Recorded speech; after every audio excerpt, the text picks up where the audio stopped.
Thank you, Hugh. Our top story. A government minister has now confirmed Yorkshire's 2 national museums, which were under threat, will stay open. But there are concerns tonight that charges may be brought in.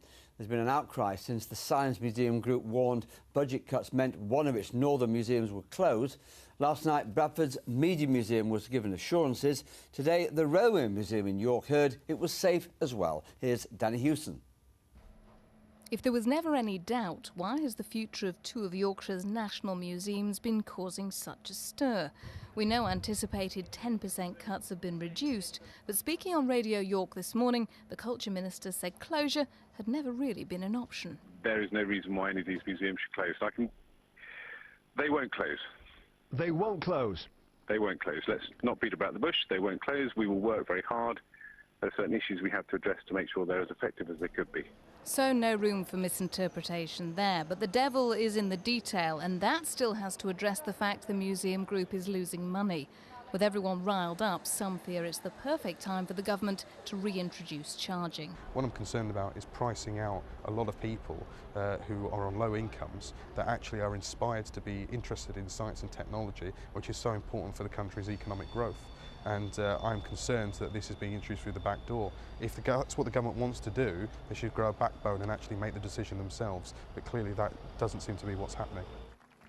Closure was the only way the Science Museum Group said they could keep exhibits world-class if budgets shrunk.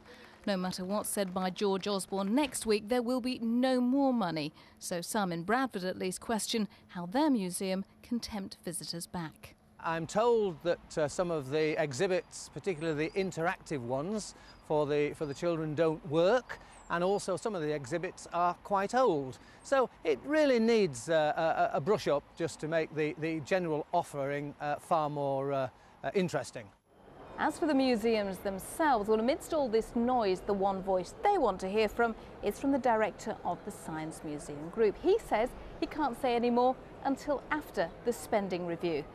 They have released a statement today, though, saying that they're encouraged by indications from DCMS about the level of funding, but they say they await confirmation of the actual details. And until then, they don't know which options will have to be considered. Danny Hewson, BBC Look North, York.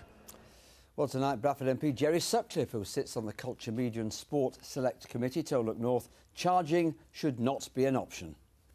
I'd be against charging, because why should some people in Bradford not be able to go to the museum because they can't afford it? I think we have to be creative about how we fund the museum, but I think charging stops people from going, and I wouldn't want to see that. I actually think that it's been a plan to try and take the museum away from Bradford back down to London, and I think what they've done is make sure that they didn't invest in the museum. We now have an opportunity, because the Minister is behind us, the community is behind us, to make sure it's a place that people want to go to. And if we get the council and other bodies in Bradford to sign up for it, we can lock in the Science Museum to make sure it never leaves Bradford again.